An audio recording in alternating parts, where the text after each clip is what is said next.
Good evening and welcome to tonight's event hosted by Wyndham Libraries in partnership with Lantern Ghost Tours. My name is Bettina and I would like to acknowledge the Bunurong people as the traditional custodians of the lands on where we meet today here at Point Cook. We acknowledge their neighbours, the Bunurong people of the Kulin Nation. We pay respects to ancestors and elders who always have and always will care for the country and community today and for future generations. To start with some housekeeping, this event is being live streamed and recorded. We ask everyone to keep any noise and chat to a minimum, please, to ensure that those at home can hear our guest. Please place your mobile phones on silent, and if you need to use the toilets, a staff member will guide you to where they are. It is now my absolute pleasure to welcome our guest presenter, Lisa from Lantern Ghost Tours, multi-award-winning Australian ghost tour operator. Tonight, he will hear tales of haunted places, ghosts and spirit sightings in Point Cook and surrounding areas. There'll be time for some questions at the end of the talk, and also to share any interesting stories that you may have. So please now make welcome Lisa. Thank you. Thanks, folks. Thanks, Bettina. Appreciate it. How are we feeling? So, guys in the back, you don't want to come forward because you're scared, or just yeah, you're good. Welcome, everyone. As Bettina said, my name is Lisa. I work for Lantern Ghost Tours. Ghost Tours is a different tour company altogether. We're actually from the Ghost Tour Company. And so a little bit about me. I am one of what we call a ghost host, so I will take the tours.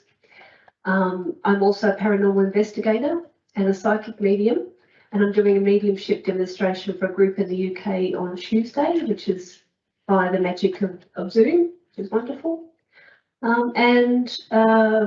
Myself and Jackie Travalia from Lantern Ghost Tours as well have published a short story, which is a fictional story about ghosts called Dear Chloe, about the hauntings at Young and Jackson's.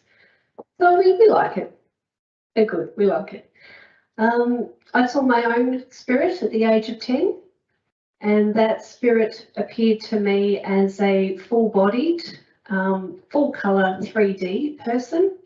I didn't actually know that person had died until I saw a photo of the deceased person and realised that, yes, that was a spirit. So they don't have to just be an apparition.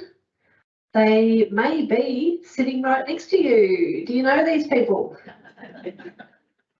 No? Do you know if they're real? Do you want to give a stranger a poke? See what happens. Cool. All right, no one's disappeared. So this is good. Who's seen a ghost? Oh, we've got them all huddling in one group. That's interesting, isn't it? So you guys have seen? Anyone believes in ghosts? Yeah, so most of you. Awesome. Might share some stories later too. So who doesn't believe in ghosts? Yeah, right. Come on, you can put your hand up. It's not like I'm asking if you're a smoker, right? Yay! So you're here, why? Because your partner dragged you along, or no? Nah, all good. Well, I do hope you and even the skeptics enjoy the night. So it's also good to know, because we like to know who's going to get picked off first. So, so where am I? So Hauntings of the West. As Bettina said, we're looking at the Point Cook area. Lantern Ghost Tours does mainly do the western area. We do ghost tours in the city as well, in the CBD, and we go as far west as Ararat. So if you want to be locked up in a prison for the criminally insane of the night, yeah, we're the people to talk to. So we do tours at J Ward in Ararat as well, and Pentridge. Otherwise, it's Williamstown, Point Cook, Altona, Amesbury, and Melton. So this is our spiritual home, if you like. A little bit of folklore. The Celtic people believed that the other world, they called it, that's other with a capital O, and there were two worlds that exist side by side in the same place, simultaneously in the same time, but one of them is unseen. So that other world, they called it, was towards the west. So when the ancient Celtic people would bury their people or they would take the body out, it was towards the west. So where the sun sets, if you like, the death of the day. So I don't know if there's something about the west and spirits, but I'm happy to go with that one anyway. And also it's almost Halloween, right? So the other thing the Celtic people believe is it is the time when they talk about the other world, they talk about it as being a thin veil, is the words they use. And at Halloween, the thin veil is at its thinnest. So it's very easy for the spirits of the dead to enter our world, and you're more likely to encounter them at Halloween. So there is a belief that the idea of dressing up as a ghost at Halloween was to trick the real spirits into thinking you were one of them, so they'd leave you alone and not scare you. So yeah, there you go. So you can not be scared for the next week if you want to dress as a ghost, or if you want to be scared, then all good. Because you look fabulous, by the way. You're a good looking bunch, actually. I think you're the best looking bunch we've had since the last one. Right. So, so I've brought along some Halloween things just because it is, and I've also brought along a couple of things for you to look at. I can show you some paranormal investigation equipment, just a couple of examples there, and we've got some photos that we can show you a little bit later as well. And I think there's some time at the end for some Q&A if you'd like to ask a few questions. All good? Awesome. Okay, so we're in the library, right? So libraries are, you know, books, right? Well, they're actually ghosts as well. So Altona Library is haunted. And I believe I've heard from the guys here that Werribee Library is haunted as well. And the lady who appeared at Werribee Library also appeared in full embodied form. So again, how do you know kind of thing. Altona Library is actually built on the site of, and I'll talk about Altona Homestead in a moment, but it's built on the property of the original homestead, whereabouts the bakery and the butchery was, and the stables was nearby as well. So we think we see a man who haunts Altona Library is probably one of the workers that used to work in those outbuildings, and he would go towards the back of the homestead, the servants area. You guys familiar with Altona Homestead? Yeah, of course. So there's a road just at the back of the homestead. Like I said, I'll talk more about that later. And the street between is where the library's on the other corner. So there is a pedestrian crossing just between the library and the back of the homestead. And that's where we've seen this man, and he was described as wearing baggy clothes, and he was shuffling across the pedestrian crossing. Just like that. Do you want to say it again? But he didn't think this talk was going to come with movement, right? So, a driver one night was coming along and nearly hit him, and actually had to swerve and nearly hit the pedestrian light pole. And when you wind down the window to have a go at the person, as you do, right, the man had disappeared. So we do believe he is a residual haunting. We have tried to communicate with him, but we haven't been able to. So we do believe he's actually left an energy footprint, that he's been walking back and forth all that time between the stables or the bakery to the homestead, dropping off his wares and back again, that he's actually left a footprint. We do believe that energy footprints remain. So in terms of the way we work at Lantern, we do take it quite seriously. So we'll hear a story of a haunting, and we will go and investigate. So we have paranormal investigators, we have mediums, and we try and communicate with the spirit. We try and detect the spirit and communicate it with. If we can get a name, we can get some details, so we can then do the research, and we can tell the story on the tours. So that's why we call him a residual haunting, because we were not able to communicate with him. So we don't call him, if you like, an intelligent spirit in that room, eh? Like even in the afterlife, we're kind of judging it anyway. So that's just the language we use. Have you guys ever had a gut feeling that something isn't quite right? Yeah, every time, often. Or you walk into a room and you just think, oh my God, what's happened in here? It's like someone's had an argument and you can just feel the tension in the air. And you might think that's quite normal, and it is, but we actually call that psychic ability. So you got that? You got a lot of that? No? Yeah, cool, awesome. What am I thinking right now? Oh, yeah, all right, okay. So you've heard the clairs, right? Clairvoyant. So clairvoyant is specifically, it means clear sight. So if you are clairvoyant, specifically you can see spirit. So a lot of psychics call themselves clairvoyants, and that's fine too. I don't mind the general use of the term, but the purists will say it's someone who can see spirit. There's one then called clairaudient, which is you can hear spirit. So you might have heard some footsteps. Anyone heard footsteps? Yeah. Or sometimes pictures banging on the wall or shuffling of a chair, like noises. You can also hear words in your head.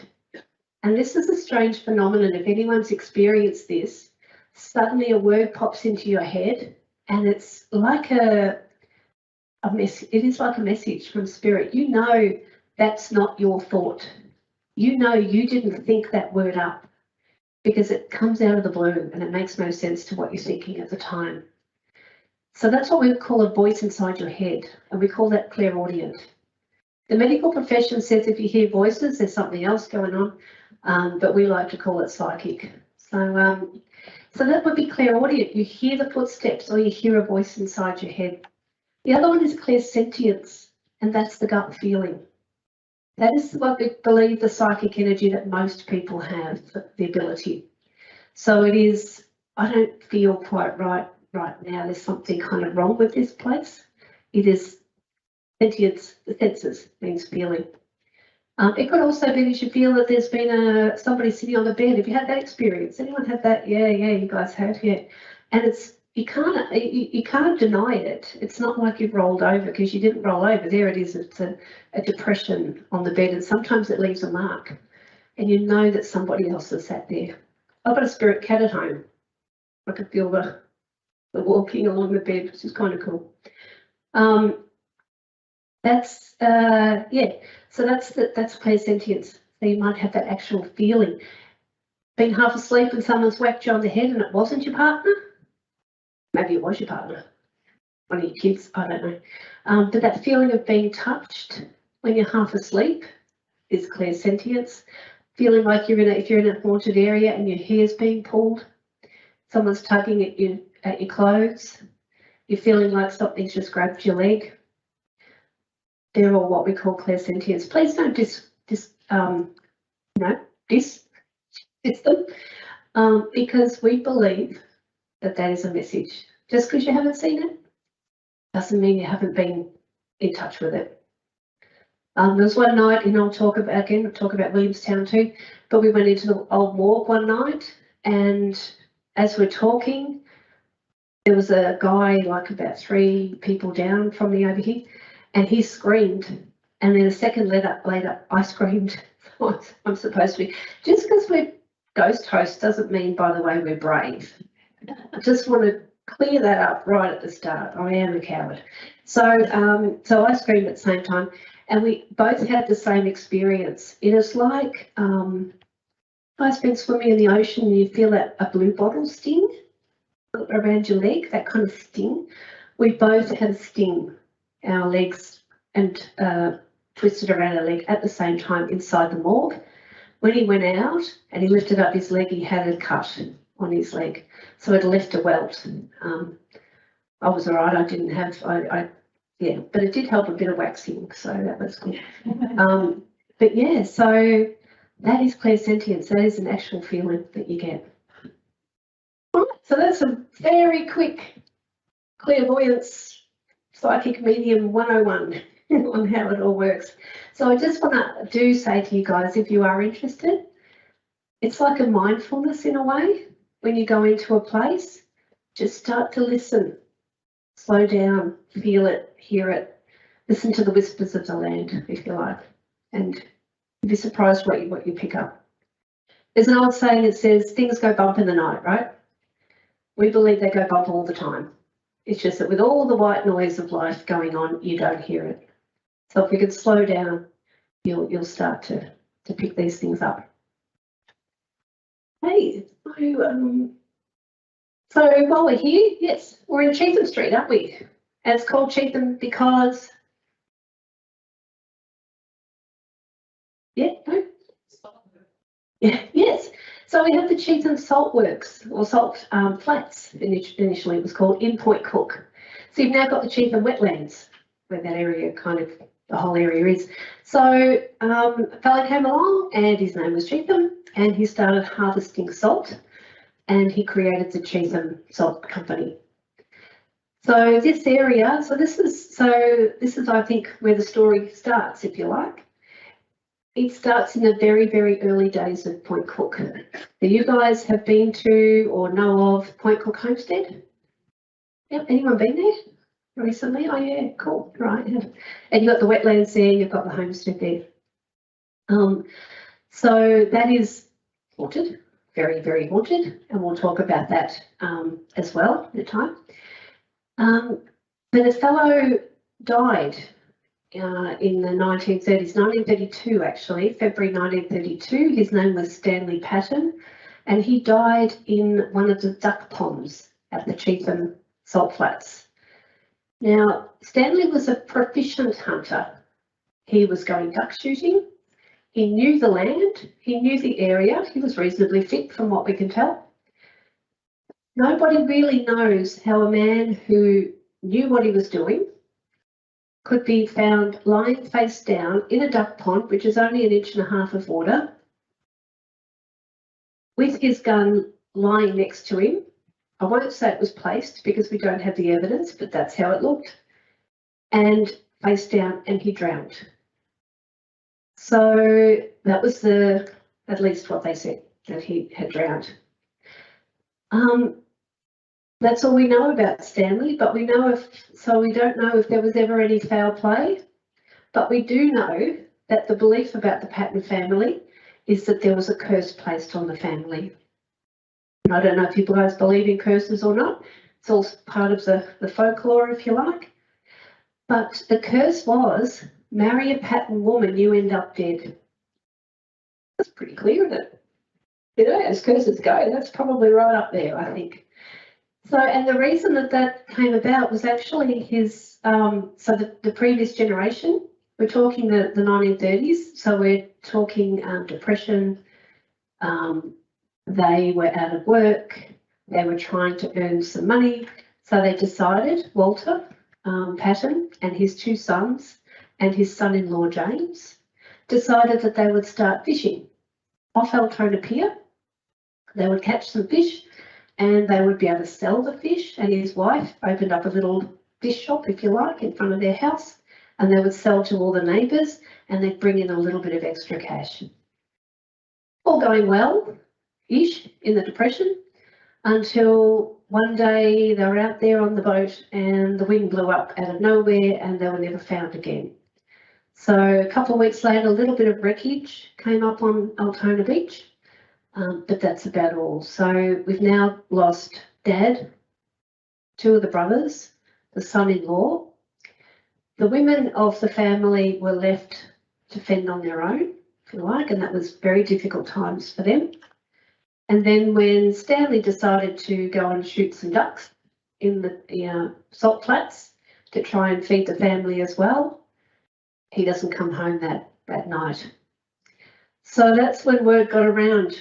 There was plenty of Patton women waiting for a new husband, and they all decided that probably wasn't a good idea.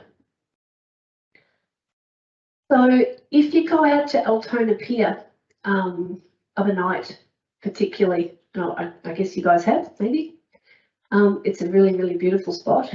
But if you go out in the dark, it does have a certain energy about it. There actually is. And you do feel this sense of you being watched. We've had fishermen who've actually told us, as I said, what part of what we do is gather stories. And they've told us that sometimes they feel like there's 100 pairs of eyes looking up at them from under the water, and they feel quite creeped out about the whole thing. The reason, there are a couple of reasons that spirits remain earthbound. You may have heard this before. Guilt is a very, very heavy energy, and it keeps, it's trapped, if you like, if we look at things energetically in terms of heaviness. Fear is a very, very heavy energy. Unrequited love is another heavy energy. So it's our belief, like at least at Lantern Ghost Tours, that the spirits of the pattern men are still somewhere around the pier. They are still looking up at through the surface of the water. They are trying to get back to their family. They left the family destitute when they had the accident. Guilt must be in there somewhere. So that is our belief. So go out sometime when it's really dark, go out into the pier and peer. See what you can see. Altona Homestead is haunted by Sarah Langhorne. So the original owners are Sarah and Alfred Langhorne. He came from England, made his money as a drover through Sydney, Melbourne, Adelaide, droving livestock, cattle and sheep.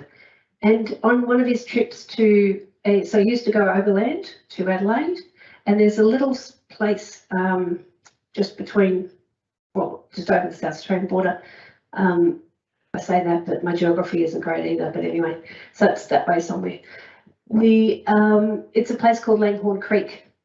And if you're anything like me, folks, and you love a good Shiraz, just saying. Anyway, they make a really good one there. That's named after Alfred, because that's where he used to basically take the cattle and the sheep through. On his trips to Adelaide, he met a beautiful lady called Sarah. Sarah was only 16 years old, but Alfred was only 23, and by then he had already made his fortune. They married, and they came back to live in Melbourne, at first in the city, and she was quite okay about that. And then he built the Altona property, which she wasn't all that okay about, because at the time there was really nothing around. So if you think about the sort of properties we're talking about, your next door neighbour is Point Cook Homestead.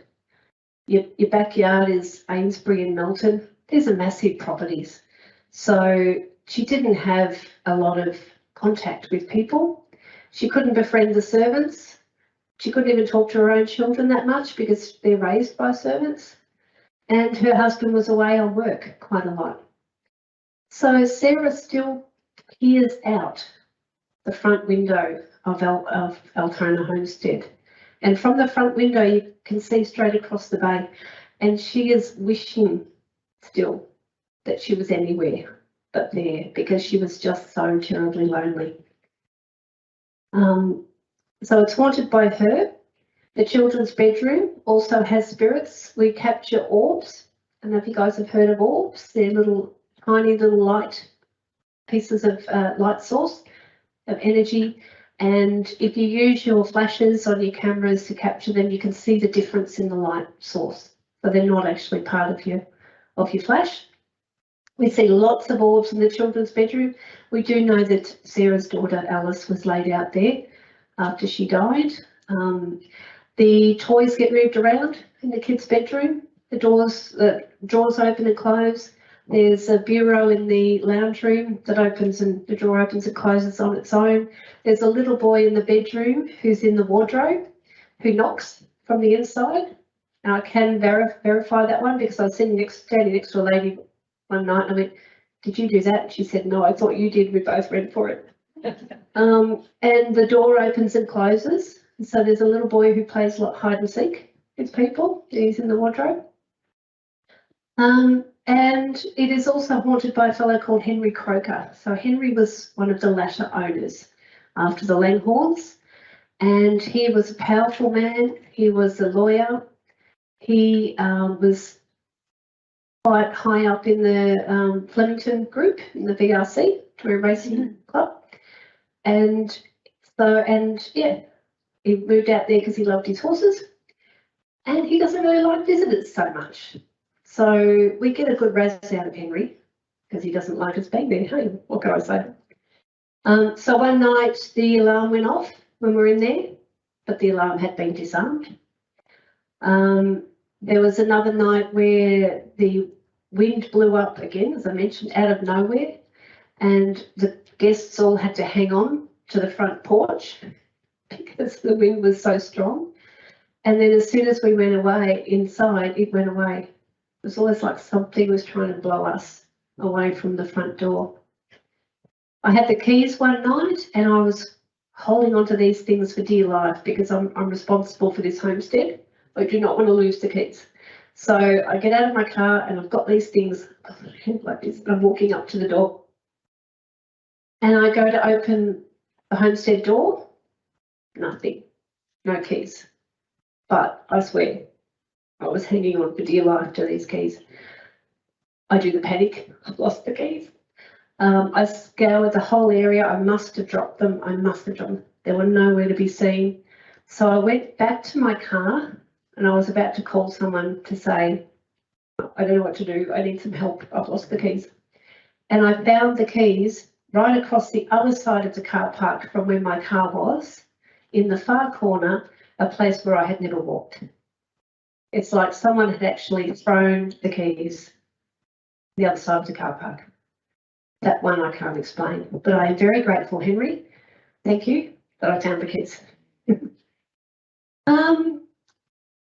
Altona's also got a resident of the market, has a resident spirit. We call him Edward the Catman because when he was in life, he lived in a tent out the back of the homestead and he didn't have any running water, sanitated, he didn't have toilets, he didn't have anything else. So he used to bathe in the sea, catch his fish, bring them back, cook them on his campfire, and he had no less than about 30 feral cats hanging around at any time. The neighbours complained because they didn't like the smell. He was found dead in his tent, naked one day with a few coins on his chest, just enough to pay for a burial. So we do think someone's taken matters into their own hands there with Edward, but he did get his last laugh, if you like, because he's still walking the same path past the market stalls, smelling like a combination of cats, feces, wee, body odour. Do you want me to go on? Fish. Yeah, you're getting it right. So yes, he's still there. If you want to go to market, you might not see him. Clairsentience, you might smell him. So that's Altona. All good. These are very, very quick stories I'm sharing with you now. Point Cook, I mentioned before, is Point Cook Homestead was the original home of the Churnside family. So you guys know that, you've been there, but you've also probably seen Werribee Mansion. So, and do you know the story of how Werribee Mansion got built? So we've got two brothers, we've got Thomas and Andrew Churnside. They come from Scotland. Thomas is described as a burly man, a little bit gruff and a little bit rough around the edges, but very kind.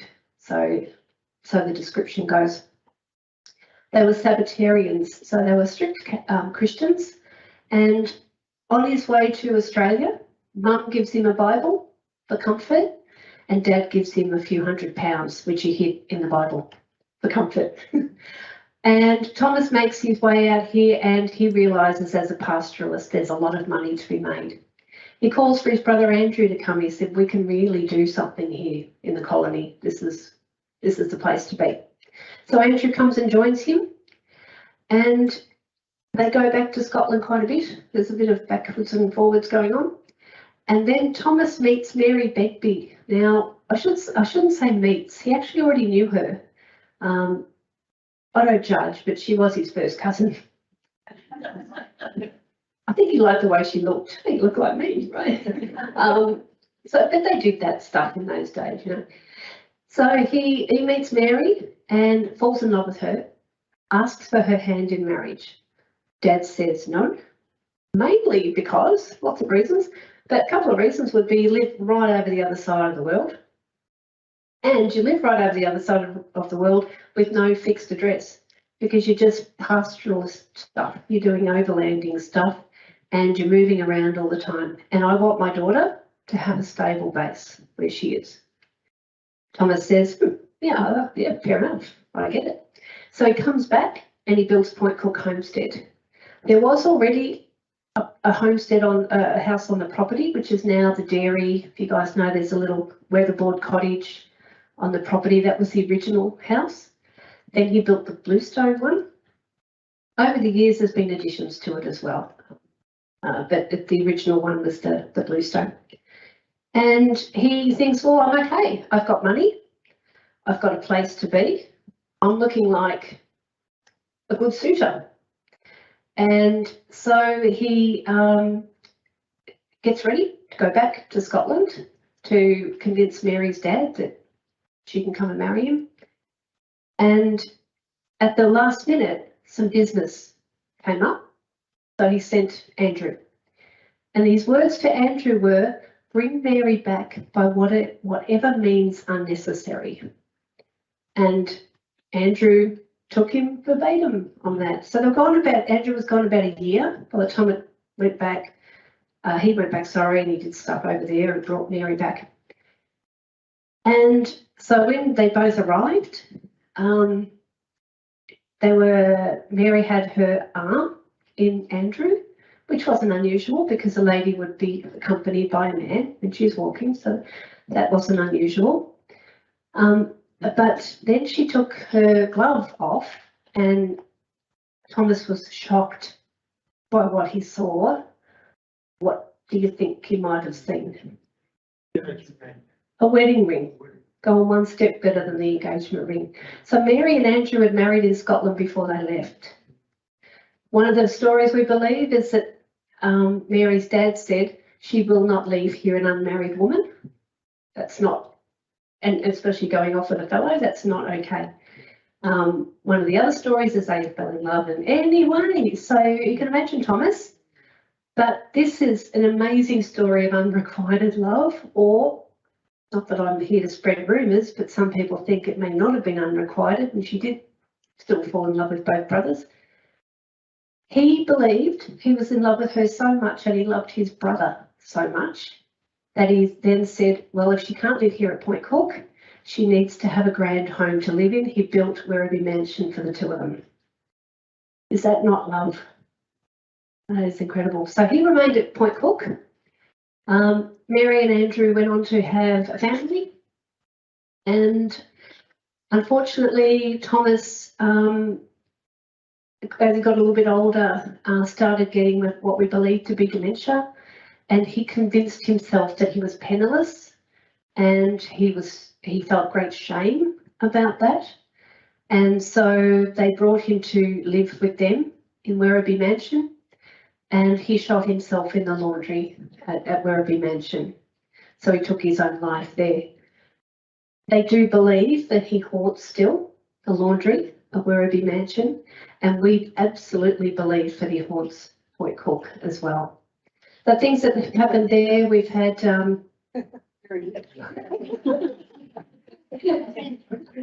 yes, we've just found Thomas is now walking along the hallways of Point Cook Library.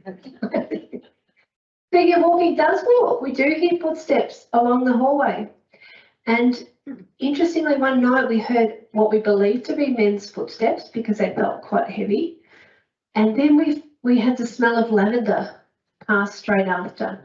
So when we talk about clairsentience, there's two scents that are quite common. One is smoke, what seems to be tobacco smoke or pipe smoke, and the other is lavender. And ladies of the time used to use lavender as perfume. So we wonder whether there was, I don't know, still a man and a woman, even though it was meant to be a bachelor pad, together at Point Cook at times. One of the rooms is called the smoking room, where the gentlemen would go and they would have cigars and port, and they would have intelligent conversation with each other, because women couldn't get engaged in intelligent conversation. Just saying. So ladies are not welcome in that room. So when we go into that room, you can really feel a sense of, I really feel like I shouldn't be here. We've had chairs move on its own. In the cellar, we've got children who are playing hide and seek, and I did have a whisper in my ear one night, somebody giggling, and the words "can't find me" actually in my ear. The original cottage is haunted by the some of the workers, the groundskeeper, the rabbiter, they used to call him. Didn't like people particularly, still doesn't like people. And the stables of Point Cook Homestead as well are haunted. So they were into their racehorses. They had a Melbourne Cup winner, Harricot, and they had a horse that was bred on the property. When I say bred, it wasn't necessarily thoroughbred. He wasn't bloodstock from England that they were importing. He was just one of the local horses, but he had great talent. His name was Newminster, and he was the winner of the first Caulfield Cup ever run. His stable is there. Now, after when he was showing this promise, they found him one morning, he'd been poisoned. So from that point on, he was on 24-hour guard. They guard his food box, they guard his water. Tommy, the stable boy, slept in the stables and made sure he was okay. And then one morning, again, when they found Newminster poisoned, they went back into the stable, the horse was okay. We found Tommy hanging from the rafters. So he was accused of being involved in the poisoning. He swore his innocence, but what they did say is people said they saw a shady character leaving the day before, talking to Tommy. So whether he had been, we don't know, blackmailed, we don't know. But that shady character turned out to be a bookmaker who stood to win quite a lot of money from a fixed race. And he died himself in a lunatic asylum a few years later. The cause of death was suicide, but we have had some mediums that have said the way they've seen him, it was not suicide. So that's the belief of our mediums. So you can feel it in the stables. We talk to the rods, which I'll show you a little bit later too, to Tommy quite a bit in the stables. Amesbury Homestead out in Melton, there is a bluestone cottage on the property that when we take the rods in there, they go crazy. So that's really good fun. There's a little boy in there that died with his mother in the cottage, and we keep getting the word from the rods and the mediums keep getting the word hot and fire. So we do believe there may have been a fire there, but we also believe she may have had some sort of fever as well, because he talks about her being hot and she's lying in bed and then fire. So whether something happened and she was too ill to help, I don't know. So we do get, we talk to him quite a bit. How are you going? You still all right? Yeah, cool. How am I going? Am I talking too much? I do that, that's what I do.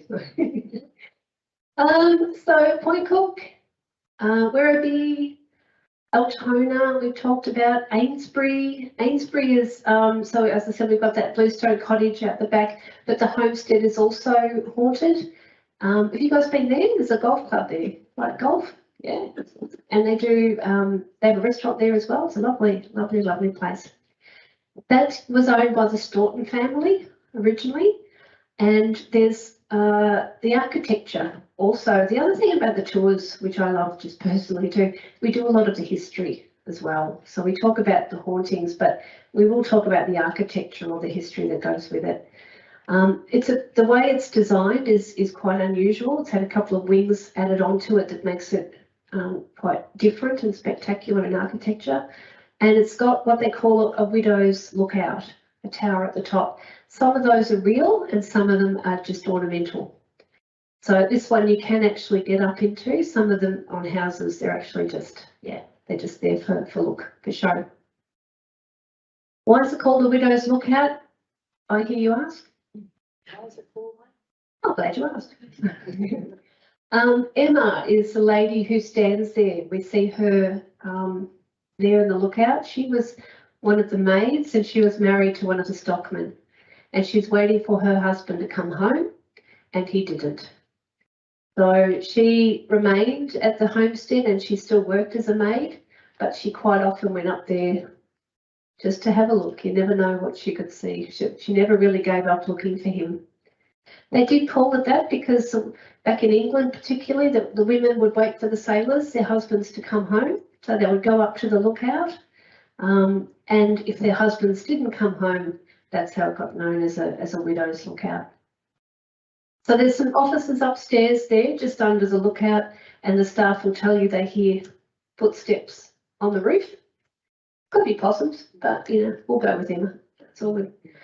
There's children again in the cellar of Amesbury. So we've got children in the cellar at Point Cook. We've got children in the cellar at Amesbury. I'd like to think there's not a pattern emerging here, and that's no pun on the name pattern.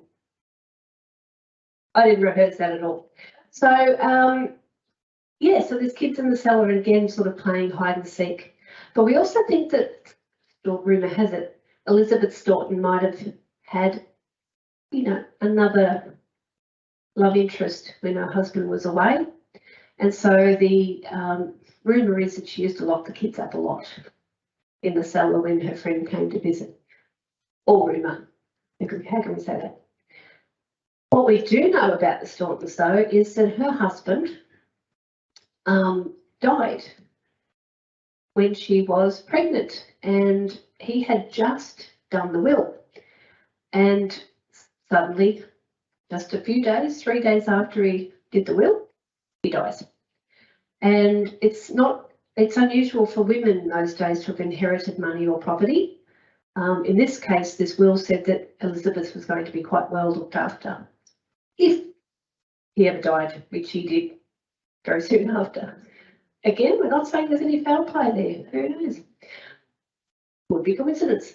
So on the baby, Simon's first birthday, she threw this massive party. Now when we're talking 1800s too, we're talking it's okay to do things like Ouija boards. So you might know that Queen Victoria lost her beloved Prince Albert, and she then spent the rest of her life seeking out mediums and spiritualists to try and contact her dead husband and just see if he was okay. That was part of her grieving. So suddenly spiritualists were okay, Ouija boards were okay, all these things that weren't okay. If the Queen could do it, it's all good. So it became quite fashionable. So this party involved gypsies, Ouija boards, we had the gypsy caravans apparently, there were minstrels, there was lots and lots of people. It was huge. It was in the what's now the billiard room, in that area and outside, and everybody at the party was sworn to secrecy of what happened. It went all night, and no one ever spoke of the party other than there was a newspaper article that said it was the best party ever thrown in the whole western area of Melbourne. That's all they said. But what we do know is that there's a lot of spirit remaining in Amesbury. There's some dolls. They've got a doll collection, and the dolls move, you know, dolls, they're creep factor, aren't they? Yeah, really. So they move on their own. They used to have them up in the library. The staff just got so freaked out about these things moving around that most of them are down in the cellar now, and they still move around in the cellar, but the staff only have to go down there occasionally. There is a belief that whatever Elizabeth brought in that night, whatever they did with their Ouija board or other, did actually remain. So there is a definite energy that's still mischievous in Amesbury. Oh, all good. The time, we're good. Are we over time? Like I said, I could talk forever.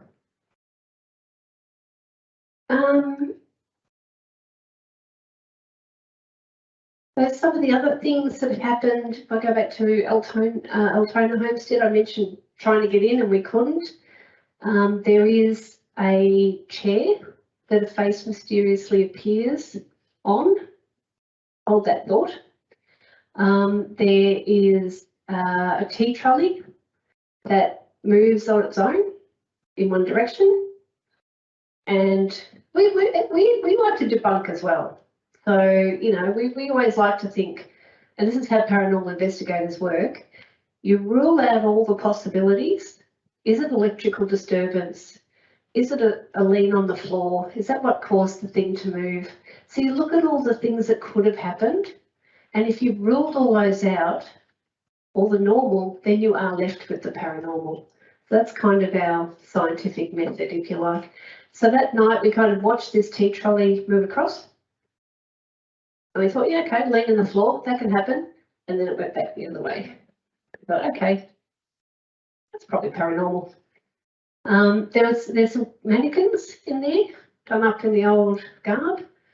And again, they're creepy enough on their own too, especially in the dark. So we're in the kitchen one night and there's a mannequin in the corner and the hand came off. Now, if the hand is going to come off, it's going to drop, right? This thing flew across the room and hit the wall on the other side, and it hit the wall, you know, a couple of feet up. So it didn't even, it slid across the floor and went up and hit the wall. It was thrown with great force.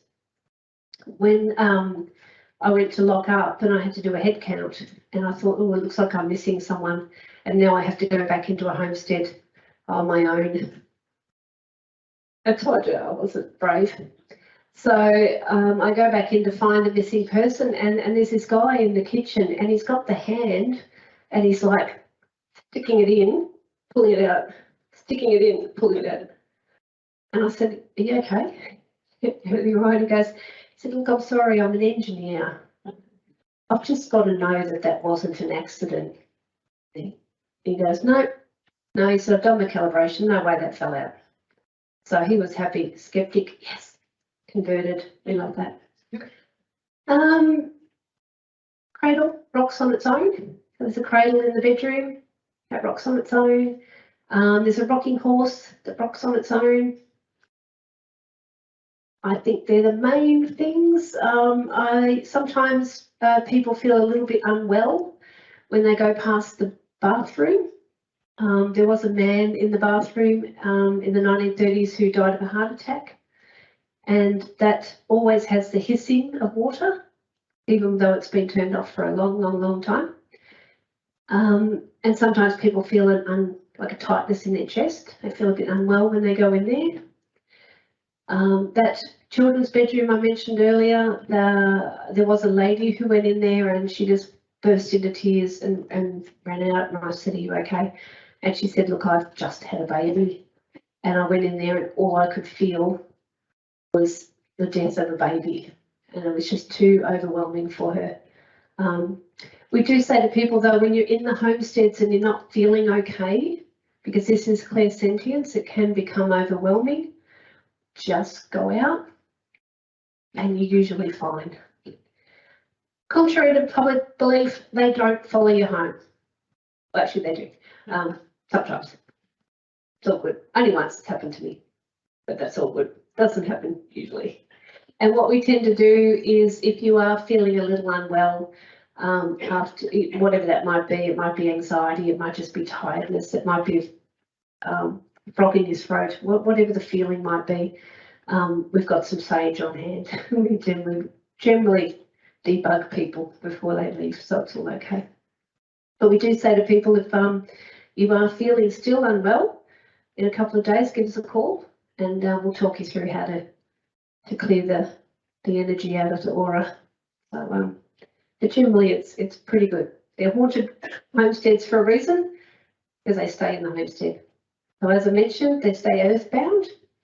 The guilt or love or there's other reasons they don't tend to follow us home so much. Cool, thank you. The other thing, just in terms of homesteads as well, as I said, why they stay, is we do believe that different elements do connect certain energies, and we do believe that stone, whatever the quality of stone is, you know, crystals. So crystals are charged, and you know they do amazing things. So they're earth. They've come from the earth, born of the earth. So is stone, and we do believe that stone actually holds a lot of the memories of energy. So a lot of the hauntings we have are in homesteads, prisons or asylums, and they were made of stone mostly. So that's what I said. They won't always follow you home. They kind of like to hang around stone. So talking about energies, if you guys seen these ones before? Some have, some haven't.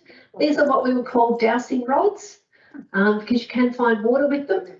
So people talk about being diviners, water diviners. They would use these, or divining rods. So they've got two names. They basically also pick up energy. So they will pick up a ley line, which is an energy channel within the earth, and they will pick up spirit. So we would hold them as still as we possibly can. And what they'll do is look around for a while, see whether they want to talk to you. I don't know if they can see on here. Maybe.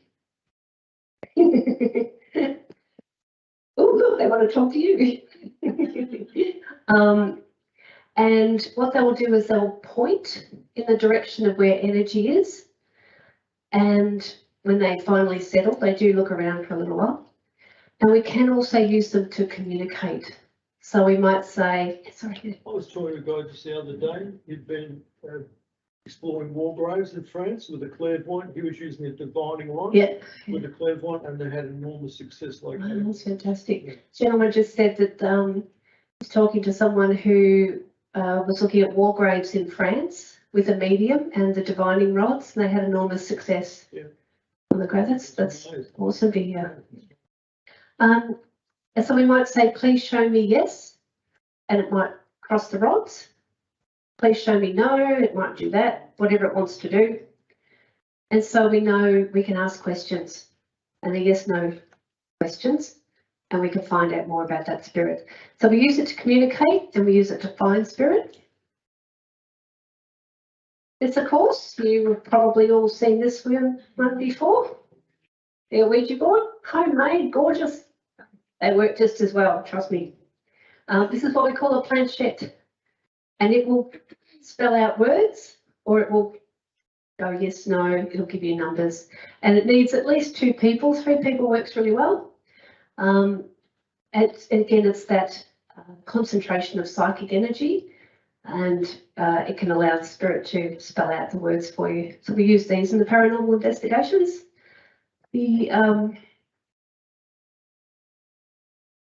And I'm happy for you guys to look at these later too if you want. This is what we call an EMF, which is an electromagnetic frequency meter. There's a version of this called a K2. So there's lots of handheld stuff that you can get when you're doing your paranormal investigations. Basically what this will do is find electromagnetic frequency, what we would call aura in the spirit world. It will also tell you if you're going to get a text on your phone. So that's really handy too. But so we do say if you're doing paranormal investigations, turn your phones off, and then you know you're talking to a spirit. So it will do that and light up. You can also ask it, we could say to the spirit, could you please flash twice for yes, flash once for no, and we can communicate through that way as well. Spirit will use electronic gadgets. Even teddy bears with electronic gadgets and cameras in them, they find there's some connection to the energy of the electronics that helps. I do often say to people to check your phone at the start of the tour, watch your percentage battery, check it at the end. It's incredible how it drains, because they will look for gadgets where they can drain the energy so that they can manifest the ability to move. They use electronic energy to do that. All right, so want to show photos? Yes. So I just got a few photos for you guys, just of some of the things that we've talked about. That is actually, that's Point Cook Homestead, and that's 2 guests one night. We do, as well as the tours, we do what we call spirit workshops. So it's kind of more interactive. You can tell your own stories, and we let you have a little bit of play with the equipment, which we do mostly anyway. But it's more about learning your own stories and sharing. So on this one night, these two ladies actually had one of the ghost meters and they were talking to the spirit at the front door. And I grabbed the photo because I just thought it was a nice photo. I thought it was good. This is the window that Sarah likes to stare outside at the Altona homestead. And I've actually given you a photo of the piano there. Unfortunately, I did have a photo of a spirit playing the piano one night and I cannot find it. I do apologise. This is the other weird thing that happens with ghosts and photos. You can take the picture and it looks like nothing. You look at it a week or a month later, it's got something in it, strangely appears or strangely disappears. You don't find the photo again, so strange things really happen around that. But we did have an apparition there one night. I mentioned the chair. This is the old mayoral chair. The council used to meet there a few years ago at Altona Homestead, and we did actually have a face appear in the chair one night in a photo. What do you think of that one? And this is where we start kind of we start debunking sort of thing. There's nothing in the mirror. Bit hard to see. That's the table. That's the edge of the table there. So you would see something in the mirror in the corner. So there is actually nothing reflecting there, and it's not the light source either. It's a humanoid shape. So I do really quite like that one. That's Altona. That's the bedroom. That bed vibrates as well when you touch it. Just vibrates on its own, and that's the corner where the cradle was moving on its own. So I don't know if that's the energy that was moving the cradle. Is there two things? Oh, sorry. Is there two things there? Like, what's that? The white? And This one, yeah, it's the white one. And then there's a head Apparition. over there. This one, that's actually just a strange angle. It's actually one of those bed warmers. It's not meant to have a face on it, but I'll go with paranormal on that. Like a child's face. Yeah, it does look like a face. It's just a strange angle of that one. I don't know what. Yeah. That's the stables at Point Cook. So this is the part where we do the paranormal investigations through that door, and the stables, the horse boxes are on that part of it over there.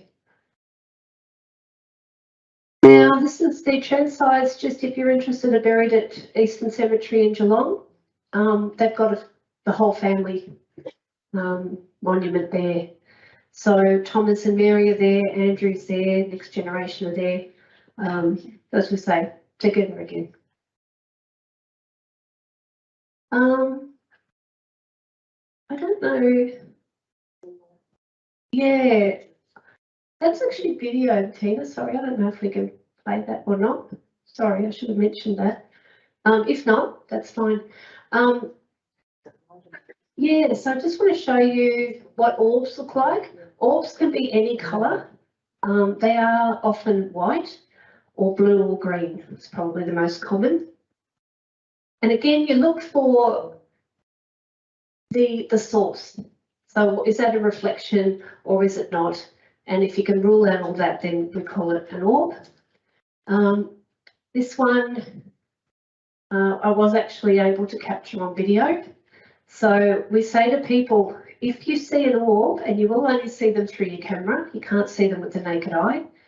If you see one, flick over to video straight away, especially if it's moving, because you will capture it on video. We've had them coming straight at us too, which is a bit scary. What else have I got? Oh, here we go. No, I've got it. Sorry. See it moving there? You see the little orb dancing? Oh, yeah, there's another one. Okay. There's a Yeah. third one. This one here. Yeah. I think there's one on the window. I don't know if we can see that again. Yeah, there it is. So, yeah, they're they're not connected to any other light source. You can see the movement, which is right.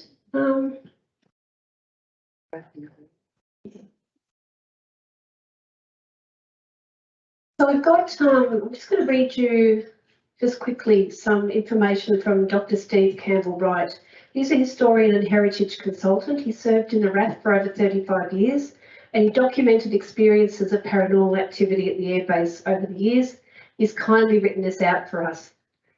Point Cook has a reputation of being the most haunted aviation site in Australia. Normally fearless firemen have been spooked by the banging and rattling sounds in their hangar, located near the Air Traffic Control Tower. The tower is on the site of the World War II tower, from which a United States airman is reputed to have hanged himself. There's the tower. According to Sergeant Dusty Miller, the footsteps of a ghost affectionately known as George have been heard, and he is known to have closed doors and rattled cups, causing at least one young fireman to refuse to stay overnight on the duty shift. Miller also claimed that a figure dressed in a modern flying suit could be strolling on the edge of the airfield in the central tarmac area near the site of the 1983 Porter crash, and several of us have seen him walking past our hut. Miller sighted him firsthand in 1989 while looking out the window when having a shower around midnight, saying he walked around 15 paces and then disappeared. Reports have been made of a figure dressed in a long World War I flying coat being seen near the edge of the airfield from the southern tarmac area. Walking and jogging around the perimeter of the airfield was a common walk to keep fit, and one early evening walker saw the figure standing there in 1992. Being a lone female, she decided not to pass him, and before she turned to walk back to the married quarter area, he disappeared. A guard on security patrol had the same experience. The old museum and the armaments school, dating back to World War II, is the site with the most numerous ghost stories. Museum staff members have many stories of lights and heaters being turned on or off after security alarms have been set and items being moved, including a heavy weapons storage case.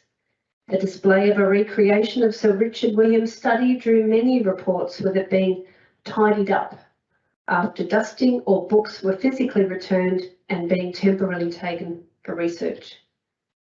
The display, containing many items of historic significance, was protected by a perspex screen that needed to be partially dismantled to gain access, but somebody did. The Central Research and Staff Rest Hut had more than its fair share of strange occurrences. Retired Army Warrant Officer Class 2 Jock Smith was a museum volunteer and not known for his humour. One day in the early 1990s, he saw a figure walk through the wall, pause and face him, then continue walking through the opposite wall. His anger at not being believed by others working there when he told them was so great that they thought they might have to call an ambulance for fear of him having a heart attack. He never returned to the museum again. Similarly, 2 female officer cadets who had elected to be discharged early in their training had been attached to the museum awaiting discharge, as was common practice, and were working in the Central Research Hut when a blood-curdling scream from one of them brought staff running. After many minutes of consoling by the other, she was finally had to explain that she had been rubbed up against by a figure walking through the room. There was an exorcism of sorts conducted at the Lucas House in August 1998.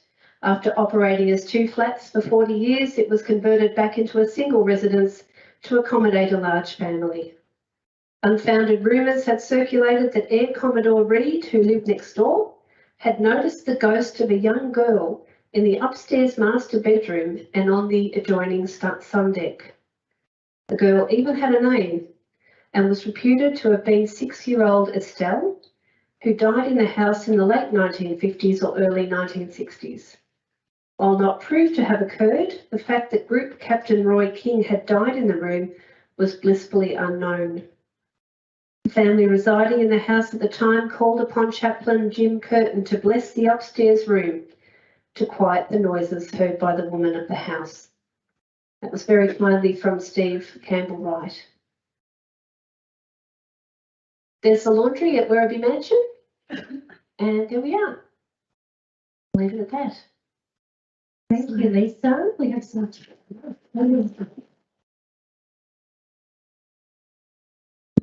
Time for questions. So if you have a question, just pop your hand up and I'll come round with the mic. Are there any questions for Lisa? Yes. Question about what you call it, but when you smell, sense something. Clear sentience, Yeah, yes, so when you smell something, yeah. Oh, you're overshare, but there's a strong smell in my mum's house. Yep. And my father's been passed away many years ago, and he was a heavy smoker. And we always smell like tobacco in one particular area of the kitchen. Yep. Just wondered if we do smell that, should we try and talk, like, do you have any, like, I don't know, suggestions of, like, should we try and engage, like, how do we engage to you know, like, if it is a spirit, like, you know, can we try and talk, like, what can we say? Yep. So if you're in a house and you detect one of those smells, and tobacco is one of the common ones, and you may believe that that's your dad, or it could be another spirit actually, because it is a common smell. And the question being, what should we do? Should we try and contact? I would absolutely say to you, you do what you feel is right in your heart. So it could be that the spirit is just showing its presence, letting you know they're there, and that's comfort. Or if you feel there's a message, you could try and do that. If you feel it's a presence that needs to move on, you could do that. But that's the advice I would give.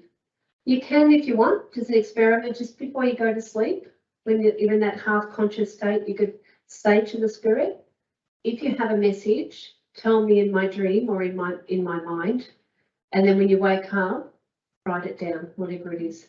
And there might be something they're going to tell you. If nothing, then I'd say they're just there giving you comfort. Thank you. Any other questions? Yes, okay.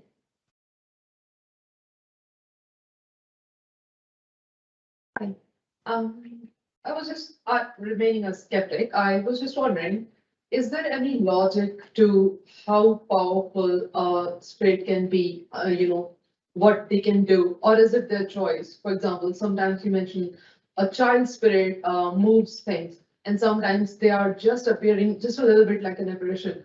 So is it their choice or a certain reason how powerful they are or what they're capable of? What do you think? So how powerful the spirit is, how they manifest, how capable they are, we believe it's available resources to them.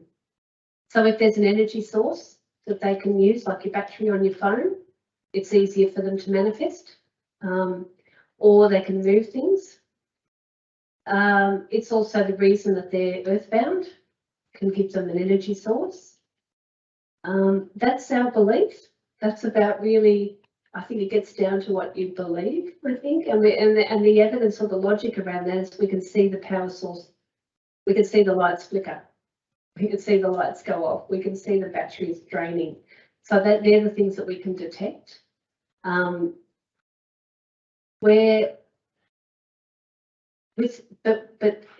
Also in terms of the behaviour of the spirit, I found is the same as in life. So children will be mischievous and playful, and adults will be not so much. They might knock something over to get your attention, but it won't keep knocking over. It won't keep poking you in the back. You could say that's the children's spirit. We also do believe the children's spirits are a little bit weaker. So if it's trying to communicate, I often think it may be a child. But that's our belief. Is that helpful? Thank you. Any other questions? Yes. Look, I have a little puppy at home, and he's just adorable, but he stops in the lounge room and he barks. Yep. He's looking at something. We cannot see it, but he can. Yes. And we'll try to calm him down, and he'll come out and he'll come back and he'll put on his big dog image, like to scare. And I thought, I wonder if he can see something that we can't. Yeah, so when we believe animals are very sensitive. Animals don't have the social constructs or the shame or the logical brain in us that says, well, that's probably something I can explain away. Animals are just pure acceptance, experience and response. So we do believe if you've got a dog that's barking at something in the corner and you can't see it, we believe there will be something there. Yeah. It may not necessarily be a bad thing. He's just, I would believe he's seen something. Yeah. Thank you. Kirsty, was there any questions up the front? Yes, we do have a couple of questions and findings from home. So let me just scroll back up in the comments here. Yeah. Thank you, everyone. So Anonymous has asked, do you know anything about 24 Boland Road in Werribee? It's an old bluestone house dating back to the 1880s. And they've also said it's a great presentation.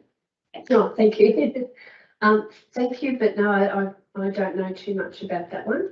But that sounds like something I would like to find out about. I hear it's haunted. You do hear it's haunted? Yeah. Do you know if it's haunted by? No, I don't know much about it, but it's quite an interesting sort of stone house. But I have heard the energies aren't very great in there. Yeah. 24 Boland Road, yeah?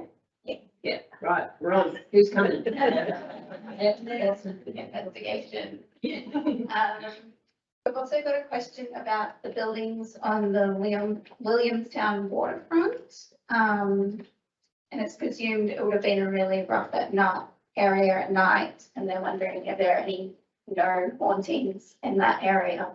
Yep, so Steen Packet Hotel, so they're asking are there any hauntings in the waterfront, Williamstown waterfront area? Steen Packet Hotel is haunted.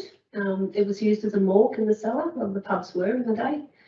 And there's one of the apartments upstairs. Anyone live upstairs at the Steen Packet Hotel? All right, just checking. Apartment number 1, no. Do we believe there's an apartment upstairs that's haunted? The what do you call it? The water fountain, actually, in Williamstown on the foreshore there is haunted. If you can believe it. In the middle of the night, it kind of sprays water, but it's been disconnected for a long, long time. There were originally 44 pubs in that slight strip there, in that first part of Nelson Place. And I don't even think there's 44 shops. So there must have been at least 5 or 6 pubs in different rooms. But where you had pubs, you had ladies of the night, you had sailors, lots and lots of stories of yes, from there. There was further down near the docks area. There's the Titanic restaurant around that kind of way. There's some lavender ladies, we call them. They were prostitutes that used to hang around the hotels down there. And yeah, we hear and see and smell them. So yes, plenty of stories around Williamstown for sure. It's an old seaport, why not? Thank you. We've also had people who have been on the tours of Altona Homestead and have felt and seen the ghosts you were talking about. Yep. And someone was asking about ghosts in Werribee. And I mentioned we've had some reports from Werribee Library. The library, Do you know more that you can tell us? Yeah, so we've heard about the library, Werribee Mansion, of course, but I think those guys do their tours there. So certainly the laundry, as you mentioned, that's probably mostly what I know of Werribee. But I do think there's another untapped one, so we will definitely be looking into that. Yeah. Thank you very much. That's right. Welcome. Well, thank you so much, Lisa. It's been an absolute pleasure having you here this evening, and I'm sure you can agree it's been a fantastic presentation. I'm sure you've learned lots, and thank you so much. And thank you everyone for coming. So please give a round of applause. So before you go, we have some great events coming up in the libraries. So you have a What's On booklet there. And if you could please fill out the feedback form, we would appreciate your feedback on any of our events. Thank you again, and we look forward to seeing you again. Good evening and good night. Thank you. Thank you.